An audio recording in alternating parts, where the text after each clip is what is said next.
뛰어난 이름 전능의 하나님 영원하신 주 다윗의 보좌에서 다스리시네.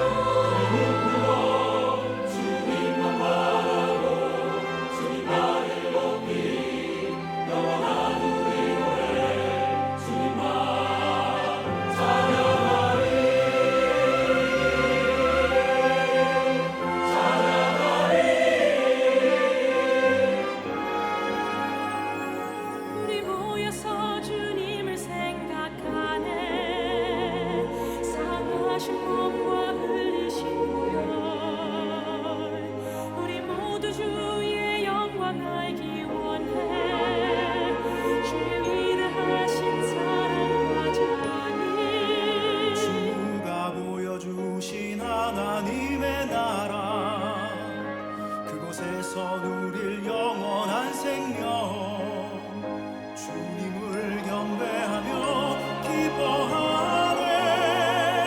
우리 눈 열어 주 보게 하소서.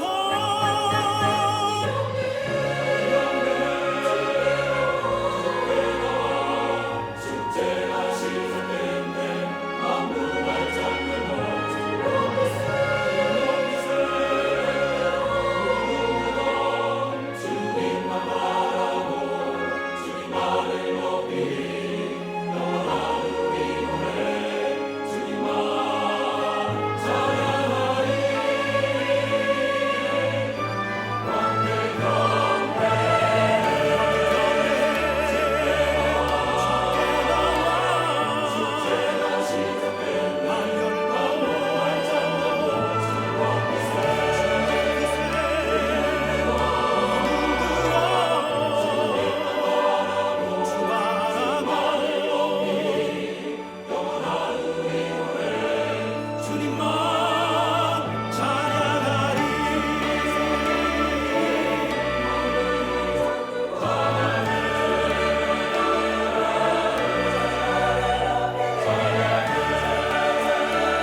그분이 오십니다.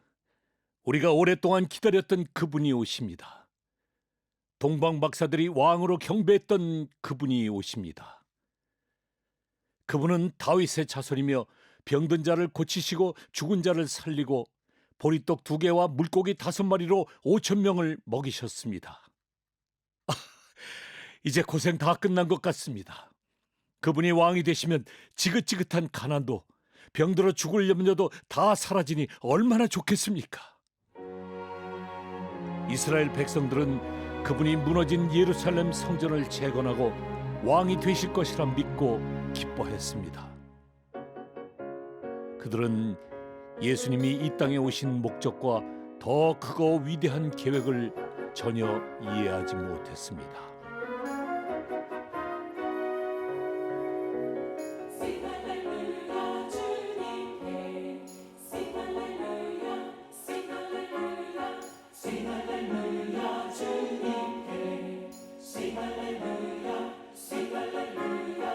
Sing hallelujah,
예수님을 왕으로 세우려는 백성들과 달리 권위적이고 타락한 종교 지도자들은 예수님을 죽이려는 음모를 세웠습니다.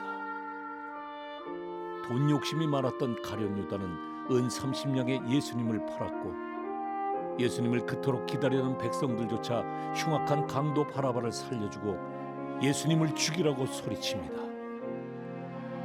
빌라도는 예수님에게서 죄를 찾지 못하였지만 무리에게 만족을 주고자 바라바는 놓아주고 예수님은 채찍질하고 십자가에 못 박히게 넘겨주었습니다. 어떤 일이 있어도 예수님을 배반하지 않겠노라 장담했던 베드로는 예수님을 3번이나 부인했고, 예수님을 그림자처럼 따랐던 제자들도 다 뿔뿔이 도망갔습니다. 죄 없으신 예수님은 머리에 가시관을 쓰시고 멸시와 조롱 속에 고난의 갈보리 십자가를 지고 양처럼 끌려가셨습니다.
어떻게 세상에 그런 사랑이 있을 수 있을까요? 세상에 어떤 이가 나를 위해 자기 몸을 아낌없이 내어주는 이가 있을까요? 당신은 이런 사랑을 받아보셨나요? 내가 뭐라고 이 보잘것없는 나를 위하여 죽을 수밖에 없는 나를 찾아와 십자가에 죽으셨나요? 그 비참함, 고통 다 견디시고 잔혹히 찢기신 몸, 물과 피를 다 쏟아 내 영혼 건지러우신 그 사랑. 죄 없으신 하나님의 외아들 예수께서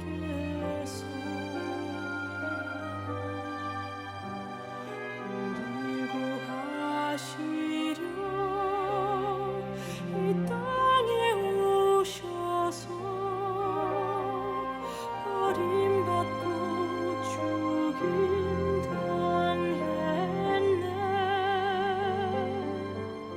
주님의 귀한 손과 발을 못이 박혔으며 머리엔 가시관 씌워져 찢김 당하셨네.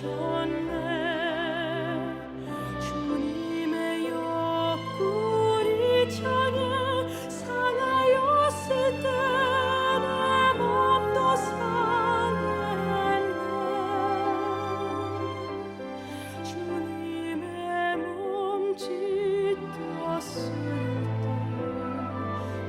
내 맘도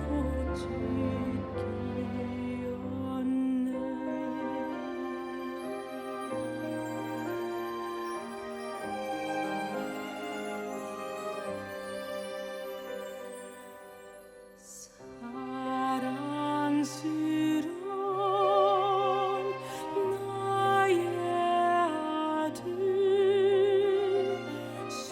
소중한 아들 예수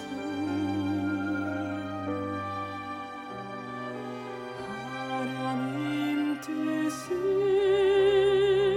이루기 위하여 십자가에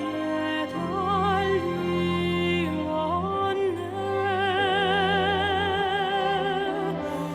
온 인류를 구하실 하나님 귀하신 아들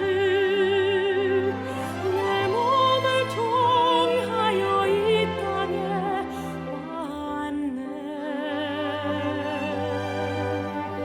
그러나 나의 마음 너무나 아파 고통당하는 내 아들을 볼 때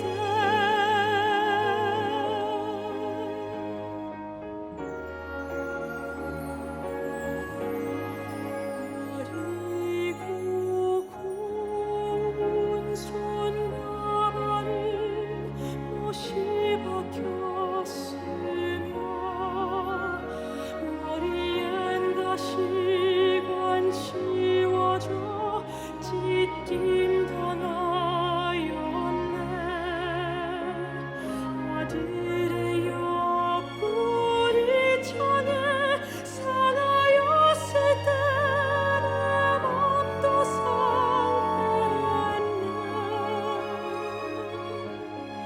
아들의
예수님께서는 평소 자신이 죽었다가 3일 만에 다시 살아날 것이라고 말씀하셨는데 아무도 기억하는 이가 없었습니다.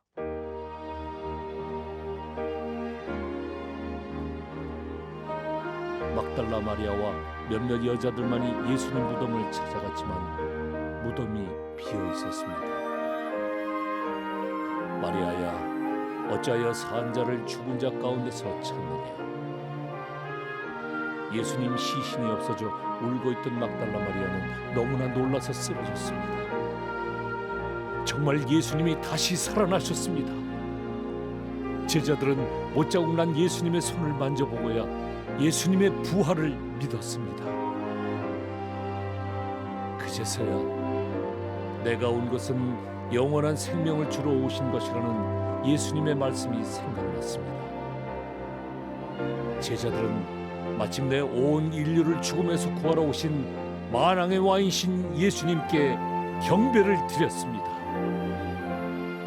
죽은 자 가운데 부활하시어 우리의 참 소망이 되신 부활의 주님을 찬양합시다. 할렐루야!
제가 이곳에 뜨거운 물을 준비했습니다. 이 뜨거운 물에 우리가 자주 마시는 이 티백을 이렇게 담게 되면 물이 뜨거울수록 이 티백 안에 있는 이 티의 내용이 점점 스며들어서 색이 점점 변하게 되죠. 우리가 일상에서 늘 접하는 그런 모습입니다. 위튼이라는 분이 이런 말을 해서 제가 이것을 여러분들에게 보여드리는 것입니다. 그리스도인들은 티백과 같다. 뜨거운 물 속에 들어가기 전에는 당신이 어떤 사람인지 결코 알 수 없다. 뜨거운 물과 같은 이 재난 속에서 우리는 어떠한 사람인지 나타납니다. 우리가 어떤 믿음을 가지고 살고 있는지가 나타납니다. 사도 바울은 모진 시험 속에서 그를 통해 나타난 것은 죽음에서 부활하신 예수 그리스도이셨습니다.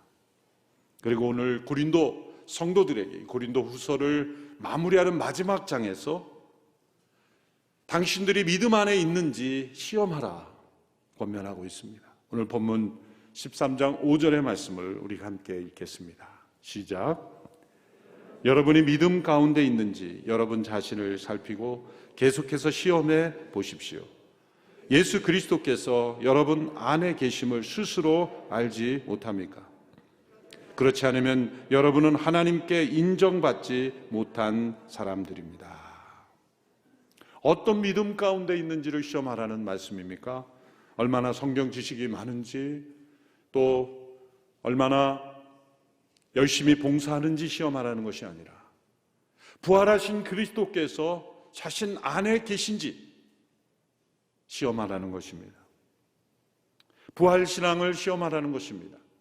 만일 부활하신 그리스도께서 자신 안에 계신 줄 알지 못한다면 하나님께 인정받지 못한 자다. 하나님께 인정받지 못한다는 것은 확증되지 못한 자라는 뜻입니다. 바울은 엄청난 공격, 대적을 받았습니다. 모함과 비난을 받았습니다. 그리고 바울이 과연 사도로서 자격이 있느냐 확증하라는 그런 시험을 받았습니다. 그렇게 자신을 대적하고 또 그들에게 동조하는 성도들에 대해서 바울이 지금 반격하고 있는 겁니다. 영적인 권면으로 반격하고 있는 것입니다. 나에게 사도직을 확증하라고 그렇게 공격합니까? 당신들 자신이 부활하신 그리스도께서 당신들 안에 계신지 확증해 보십시오 라고 영적인 권면으로 반격을 하고 있는 것입니다. 바울에 대하여 던져진 그 수많은 공격에 대한 바울의 대답은 오직 한 가지였습니다. 십자가에서 연약함 가운데 죽으셨으나 하나님의 능력으로 다시 살아나신 부활하신 예수 그리스도, 그것이 바울의 유일한 대답이었습니다. 부활신앙이란 무엇입니까? 부활이 역사적 사실이라는 것을 믿는 믿음을 뛰어넘어 그 이상으로 나가는 것입니다. 부활이 역사적 사실임을 못 믿겠다는 사람도 많이 있습니다. 그러나 사람들이 믿건 믿지 않건 사실이 변하는 건 아닙니다. 사람들이 믿지 않는다 그래서 사실이 변화되는 것이 아닙니다. 믿지 않는 사람만 손해일 뿐이에요. 부활이 역사적 사실임을 믿을 뿐만 아니라 더 나아가 부활신앙이라는 것은 그 부활하신 예수님께서 내 안에, 우리 안에 계시며 역사하심을 믿는 믿음입니다. 그것이 부활신앙입니다. 예수님은 저 천상으로 올라가시기 위해서 부활하신 것이 아닙니다. 하나님의 능력을 증거하기 위하여, 하나님의 능력을 단지 나타내기 위해서 부활하신 것도 아닙니다. 예수님께서 죽음에서 부활하신 것은 세 가지 중요한 목적이 있죠. 첫째로 우리를 의롭게 하시기 위해서입니다. 로마서 4장 25절의 말씀에 예수께서는 우리의 범죄로 인해 죽음에 넘겨지셨고 우리의 의를 위해 살리심을 받았습니다. 우리를 의롭다 하시기 위해서입니다. 두 번째는 우리에게 예수님 안에 있는 영원한 생명을 주시기 위해서입니다. 십자가를 지시고 부활하시기 이전에 예수님은 제자들 안에 이 영원한 부활의 생명을 나눠 주실 수가 없는 상태였습니다. 예수님이 하늘의 영원한 생명을 영원 전부터 가지신 분이었지만 완전한 육신이 되셔서 이 땅에 오셨기에 제자들과 함께 생활했지만 많은 말씀을 하셨지만 제자들은 변화되지 않았죠. 이기심에, 두려움에, 세상적인 시각으로, 세상적인 역사관으로 사로잡혀 있었습니다. 이제 예수님께서 십자가에 죽으시고 부활하심으로 예수님께 일어난 변화는 이제 우리에게 인간으로서 죽으시고 부활하신 분이 되셨기에 우리에게 성령을 통해 영원한 생명을 나눠주실 수 있는 분이 되셨다는 겁니다. 그 제자들에게 성령을 받으라 말씀하셨어요. 십자가를 지시기 전, 부활하시기 전에는 성령을 받으라는 말씀을 하지 않으셨습니다. 이제 부활하신 주님께서 성령을 통하여 우리에게 영원한 생명을 나눠주시는 분이 되신 겁니다. 그 영원한 생명은 예수님께 일어난 이 부활의 생명, 그 부활의 생명을 우리에게도 동일하게 나누어 주시는 것입니다. 우리를 의롭다 하시고 우리에게 영원한 생명을 주실 뿐만 아니라 세 번째는 우리 안에 그 부활하신 주님께서 임재하시고 또한 역사하시기 위해서입니다. 우리가 잘 아는 유명한 말씀 갈라디아서 2장 20절을 우리는 늘 기억해야 합니다. 함께 한 목소리를 읽어보겠습니다. 시작. 나는 그리스도와 함께 십자가에 못 박혔습니다. 그러므로 이제 더 이상 내가 사는 것이 아니라 내 안에 그리스도께서 사시는 것입니다.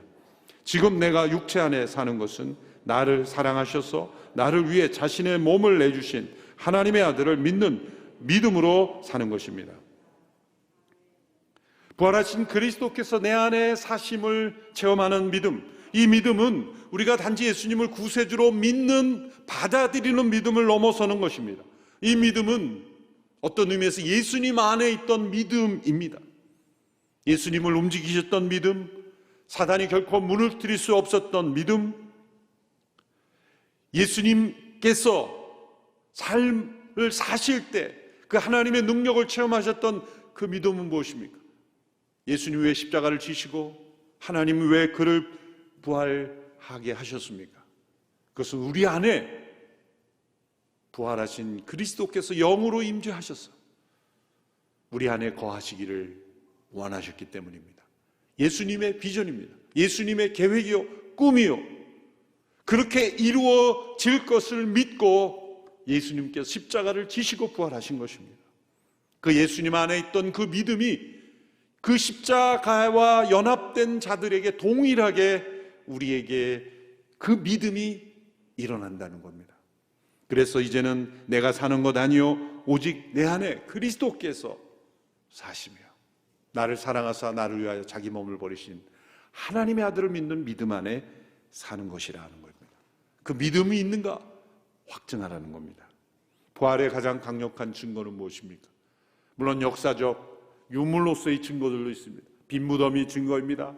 예수님께서 예수님의 시신을 쌌다가는 세마포도 유물로서 발견됐다고 하기도 합니다.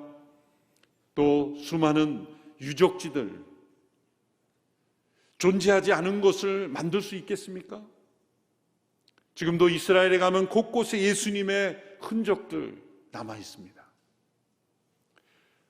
국민 전체가, 이방 주변을 둘러싼 전체가, 그 지역 팔레스타인 사람 전체가 다 없던 사실을 조작해서 여기는 이런 일이 있었다고 조작하자 이렇게 사람들이 공모해서 그런 역사적 유물을 만드는 건 불가능해요. 어느 한 장소나 다른 사람이 모르는 개인 집인데 여기에 옛날에 뭐가 있었어라고 자기가 조작을 해서 사람들에게 하는 것은 가능하겠죠. 아무도 믿어주지 않지만. 그러나 그 나라 전체 일대가 예수님이란 분의 흔적, 일어났던 일들, 그런 일들로 가득한 나라 전체, 아니 이방 땅에까지 그렇게 모든 사람들이 그것 예수님의 흔적들이지라고 인정하는 인물이 있겠습니까? 그것은 역사적인 조작으로 일어나는 게 아니에요. 모든 것이 예수님에 대한 흔적이에요. 그러나 가장 중요한 흔적은 그러한 남아있는 땅의 흔적들이 아닙니다. 그것은 바로 부활하신 그리스도께서 지금도 살아서 역사하시는 영향력입니다. 죽은 사람은 사실 살아있는 사람들을 변화시키지 못합니다. 우리가 과거의 역사나 전기나 그걸 통해 감동받을 수 있겠죠. 그러나 우상을 섬기고 거짓 영들을 쫓고 거짓 영에 사로잡혀 있고 그리고 죄악의 습관에 사로잡혀 있는 자들을 회개케 하고 돌이키게 하고 경건한 삶으로 변화시키는 것은 살아있는 사람만이 할 수 있는 일입니다. 예수님 만일 죽음으로 끝났다면 이 온 세상에서 우리 눈에 보이는 이 변화들이 어떻게 일어나는 것일까요? 어떻게 예수님을 주로 고백하며 죄악에서 떠나며 우상을 버리고 살아계신 하나님께로 돌아오는 이 회개의 역사가 어떻게 일어나는 것일까요? 이것은 부활하신 그리스도께서 지금도 믿는 자들 안에 살아 역사하시기 때문이에요. 이것이 부활의 가장 강력한 증거입니다. 사도 바울은 이 부활하신 그리스도께서 자신 안에 역사하시는 능력을 날마다 체험하기를 원했고 그것을 추구했습니다. 빌립보 3장 10절 11절의 말씀이 그러한 말씀이죠. 같이 읽어볼까요? 시작. 나는 그리스도와 그분의 부활의 능력을 알고 그분의 죽으심을 본받아 그분의 고난에 동참하는 것이 무엇인지 알기 위해 어떻게 해서든지 죽은 사람들 가운데서 살아난 부활에 이르고자 합니다. 사도 바울이 한 말일까? 이렇게 의심스러운 말입니다. 사도 바울이 누구입니까? 로마서, 갈라디아서, 고린도 전후서, 에베소서. 우리가 복음이 무엇인가를 이해하기 위해서는 반드시 바울의 서신들을 살펴봐야 돼요. 물론 예수님 그분이 복음이기에 우린 복음서를 통해서도 예수 그리스도의 복음을 깨달을 수 있지만 그것을 우리에게 적용하는 교리적인 그리고 실제적인 말씀들은 바울 서신을 통해서입니다. 그렇게 로마서를 쓴 바울이 이 말씀을 보면 아직 모르는 사람처럼 고백하잖아요. 나는 그분의 부활의 능력을 알고 죽으심에 본받아 고난에 동참하는 것이 무엇인지 알기 위해 날마다 어찌하든지 그 부활에 이루고자 한다. 미국 맨하탄에서 사역하시는 팀 켈러 목사님이 계십니다. 두란노에서도 여러 좋은 책들을 많이 번역하죠. 리디머 교회를 개척해서 목회하시고 이제 은퇴하셨습니다. 그분이 리디머 교회를 개척하기 전에 웨스트민스터 신학교의 교수셨어요. 필라델피아에 있는 신학교입니다. 그 신학교에서 그분이 교수실 때 신학생으로 배웠던 어느 1.5세 목사님과 제가 대화를 나누며 들은 이야기입니다. 그분이 신학생으로 이제 그분의 수업을 들을 때 팀 켈러 목사님이 이런 질문을 학생들에게 던졌다고 합니다. 여러분은 예수 그리스도의 죽음과 부활을 얼마나 이해하고 있습니까? 학생 한 사람 한 사람에게 질문하는 거예요. 그래서 목사님이 신학생 때 질문을 받아서 이렇게 순간 대답했다는 거예요. 한 80%는 이해하고 있다고 생각합니다. 그랬더니 목사님이 깜짝 놀라면서 그런가요? 저는 5%밖에 이해하지 못하고 있다고 생각하는데요. 여러분은 몇 퍼센트 정도 합니까? 예수님의 십자가 부활 그거 1:1 제자양육 때 다 띈 건데요. 그 기초 아닙니까? 예수님 처음 믿을 때 새신자반에서 다루는 주제 아닙니까? 저는 그 단계는 아니죠. 그렇게 말할 수 있습니까? 바울에게 질문했다면 몇 퍼센트라고 대답했을까요? 우리가 교리적으로 지식적으로 아는 것이 아니죠. 내가 얼마나 체험했는가, 그것을 날마다 살고 있는가가 진짜 아는 것이죠. 정보로서 아는 것과 삶으로 아는 것은 다른 것입니다. 바울이 지금 논리적으로, 교리적으로, 지식적으로 설명할 수 없다는 뜻이 아니라 바울만큼 가장 잘 설명한 사람이 없었어요. 그렇지만 성령의 감동을 받아 자신이 로마서를 쓰고 갈라디아서를 썼지만 여전히 그 십자가와 부활의 능력을 날마다 체험하기를 원했다는 거예요. 알아가기를 원했다는 거예요. 부활하신 그리스도께서 내 안에 살아계심을 날마다 시험하며 살았다는 겁니다. 그렇다면 우리가 부활하신 그리스도가 내 안에 살아 계심을 확인할 수 있는 세 가지 질문은 무엇입니까? 첫째로 예수님과 함께 살리심을 받았으니 위에 있는 것을 추구하며 살아가고 있는가를 시험해 보면 됩니다. 골로새서 3장 1절 2절의 말씀이죠. 같이 읽겠습니다. 시작. 그러므로 여러분이 그리스도와 함께 살리심을 받았으니 위에 있는 것들을 추구하십시오. 거기에는 그리스도께서 하나님의 오른편에 앉아 계십니다. 위에 있는 것들을 생각하고 땅에 있는 것들을 생각하지 마십시오. 부활하신 그리스도께서 임하셔서 영원한 생명을 받은 이들은 몸은 땅에 있지만 하늘에 앉히심을 받은 이들이기에 위에 있는 것을 생각하게 되어 있습니다. 땅에 있는 것들을 생각하던 제자들이 이제 부활하신 주님을 만나고 성령이 가운데 임했을 때 그들이 하늘에 있는 위에 있는 것들을 생각하게 되었어요. 그렇게 그들은 고난을 이기고 핍박을 이기고 자신을 이기고 육신을 이기고 승리할 수 있었습니다. 두 번째 질문은 예수님의 말씀을 분명하게 이해하고 그 말씀에 붙들려 사는가라는 질문입니다. 요한복음 16장 23절에서 예수님께서 이렇게 말씀하셨습니다. 그날에는 너희가 내게 어떤 것도 묻지 않을 것이다. 이 그날이라는 것은 부활하신 그리스도께서 성령 안에서 제자들 안에 임하시는 날입니다. 그 이전의 제자들은 늘 엉뚱한 대답을 했어요. 엉뚱한 질문을 했습니다. 엉뚱한 생각을 했어요.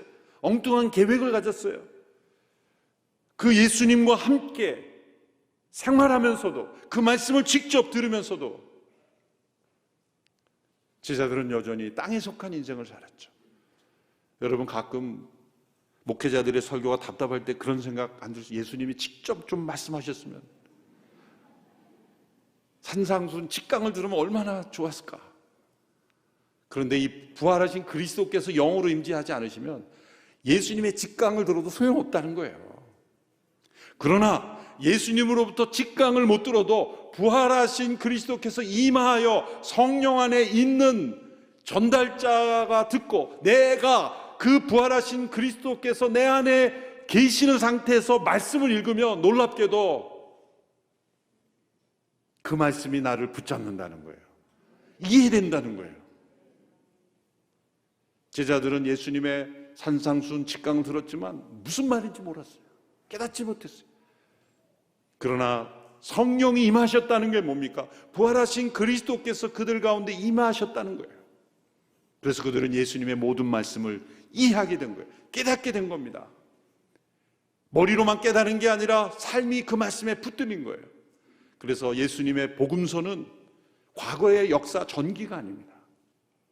부활하신 그리스도께 실제 이 말씀을 통해 우리 안에 임하시는 통로가 되는 거예요. 2000년의 역사적인 간격이 있지만 그 말씀이 전해졌을 때 실제 그 1차 독자들과 2차 그 말씀을 들었던 사람들과 동일한 효력이 발휘되는 겁니다. 내 죄가 사하여졌느니라. 다시는 가서 죄를 범치 말라. 능치 못함이 없느니라. 내게 구하라. 예수님의 모든 말씀들이 처음 주셨던 그 말씀과 동일한 효력으로 이 말씀이 부활하신 그리스도께서 내주하시는 모든 영혼들에게 말씀이 지금도 역사하시는 거예요. 그것이 내가 부활하신 그리스도께서 내주하시는 믿음 가운데 살고 있는가의 중요한 말씀이에요. 이번에 성경 일동하면서 많은 성도들이 깨달았을 거예요. 그냥 말씀을 해석하지 않고 그냥 말씀 자체를 듣고 읽기만 해도 내 안에 어떤 주님의 임재가 느껴지지 않습니까? 그것이 말씀의 능력이요 부활하신 그리스도께서 여러분 안에 사시기에 나타나는 특징입니다. 세 번째는 예수님께 대한 사랑이 우리의 모든 삶의 동기가 되는가입니다. 부활하신 예수님께서 내 안에 사시기에 나의 모든 삶의 동기가 예수님에 대한 사랑이 되는 것입니다. 사도 바울은 십자가에 못 박히신 그리스도 외에는 아무것도 알지 않기로 작정했습니다. 그것은 성경책만 보고 모든 일상의 삶을 포기한다는 뜻이 아닙니다. 도리어 정반대입니다. 부활하신 그리스도께서 십자가에 못 박히시고 부활하신 주님이 내 안에 계시기에 삶의 모든 삶을 열정적으로 살아간다는 뜻이에요. 영어 단어에 이 패션이라는 단어가 있죠. 이 단어는 두 단어로 번역이 되죠. 하나는 고난, 예수님의 이 고난 주간에 예수님의 고난, 그 참혹한 고난을 패션이라고 그러죠. 또 하나 우리가 일상적으로 열정이다, 그런 정열적으로 사는 것을 패션이라고 그러잖아요. 근데 어떻게 이 두 단어가 하나는 고난이 되고 하나는 열정이 되냐? 어떻게, 제가 뭐 영문학자가 아니고 언어학자가 아니기 때문에 모르겠습니다. 전혀 어울리지 않는 두 단어로 번역이 돼요. 대개는 다 비슷비슷한 단어로 파생이 되는데요. 십자가 안에서만 이것이 해석이 돼요. 예수 그리스도의 그 고난에 참여하여 부활하신 주님 안에 살아가는 사람은 삶의 모든 삶의 열정으로 살아가는 거예요. 그 열정은 무엇입니까? 예수님에 대한 사랑으로 삶의 모든 것을 사랑하는 거예요. 우리에게 주어진 이 현실을 참여하는 거예요. 역사를 포기하지 않는 것입니다. 예수님은 십자가에서 연약함으로 죽으셨지만 하나님의 능력으로 다시 살아나셨다. 이 부활의 사건이 우리의 모든 삶의 패턴이고 능력이고 원리가 되는 것입니다. 그래서 사도 바울이 고린도 후서를 마무리하면서 13장 4절에서 이렇게 고백하는 겁니다. 4절 말씀 함께 읽습니다. 시작. 그리스도는 약한 가운데 십자가에 못 박히셨으나 하나님의 능력으로 살아나셨기 때문입니다. 우리도 그 안에서 약하나 여러분의 일에 대해 하나님의 능력으로 그분과 함께 살 것입니다. 이것이 바울의 대답입니다. 우리를 둘러싼 모든 상황과 시험, 그 모든 것이 우리를 약하게 할 수 있습니다. 우리가 약함 속에서 도리어 체험해야 되는 것은 우리 안에 부활하신 그리스도께서 살아계심을 체험해야 한다는 겁니다. 바울은 그 엄청난 이 시험 속에서 끊임없이 연약함 가운데 처해 있었습니다. 자신의 육체의 가시를 통해서도 연약함 가운데 처해 있었습니다. 우리를 약하게 하는 것이 그 무엇이든지 간에, 그 육체의 질병이든 관계 어려움이건 가정의 문제건 이 시대의 역사의 문제건 이런 코로나 팬데믹이라는 재난이건 우리를 약하게 하는 모든 것에 대한 우리의 대답은 우리 안에 부활하신 그리스도께서 살아계시기에 우리는 하나님의 능력으로 강하게 된다는 겁니다. 어떤 시험도 우리 안에 있는 부활하신 그리스도의 임재를 무너뜨릴 수가 없습니다. 우리들은 강한 믿음의 사람입니다. 우리 스스로의 자아로, 결심으로, 의지로 강해지는 것이 아니라 우리는 약하지만 부활하신 그리스도께서 우리 안에 살아계신, 우리에게 영원한 생명이 있기에 우리는 승리할 것이다 라는 그 믿음, 재난을 이기고 아픔을 이기고 슬픔을 이기고 죄를 이기고 시험을 이기는 그런 믿음의 사람으로 우리 모두가 확증되는 은혜가 있게 되기를 축원합니다. 기도하겠습니다. 우리 안에 부활하신 그리스도께서 살아계시니 감사합니다. 그 부활하신 주님이 내 안에 계시고 나를 다스리고 계시고 내 안에 능력으로 역사하고 계심을 믿고 감사드리며 부활주일 우리의 부활신앙을 다시 한번 시험하는 복된 은혜가 있게 하옵소서. 예수님의 이름으로 기도하옵나이다. 아멘. 다 같이 일어나서 봉헌 기도하고 예배를 마치도록 하겠습니다. 하나님 아버지, 귀한 말씀을 주심을 감사합니다. 부활절의 축복이 우리의 모든 성도들에게 풍성하게 임하여 주시기를 바랍니다. 우리의 약한 것을 주님 앞에 자랑하오니 하나님, 부활이 뭔지 모릅니다. 하지만 우리가 이 세상을 떠날 때 분명히 알게 될 것입니다. 하나님, 그 순간을 위하여 우리가 말씀에 순종하게 살게 하여 주시고 하나님을 사랑하며 살게 하여 주시옵시고 엠마누엘 하나님의 능력이 우리의 삶에 열매로 드러날 수 있는 은혜를 허락하여 주시옵소서. 예배드림이 기쁩니다. 하늘문을 열어주시사 구별된 시간에 모든 성도들의 평강을 내려주시옵시고 부활의 능력을 허락하여 주시옵소서. 주님 앞에 구별된 헌금을 드리오니 주님 받아주시옵시고 흠양하여 주시옵시사 30배, 60배, 100배, 결실을 맺으며 삶의 풍성한 넉넉함을 허락하여 주시옵소서. 이제는 우리 주 예수 그리스도의 은혜와 하나님의 그 크신 사랑과 성령님의 감화와 감동과 역사하심이 부활의 신앙을 갖고자 하는 모든 성도들 위해, 우리의 가정과 자녀들 위해, 우리의 나라와 우리의 민족과 선교사님들 위해 함께 하시기를 간절히 축원하옵나이다.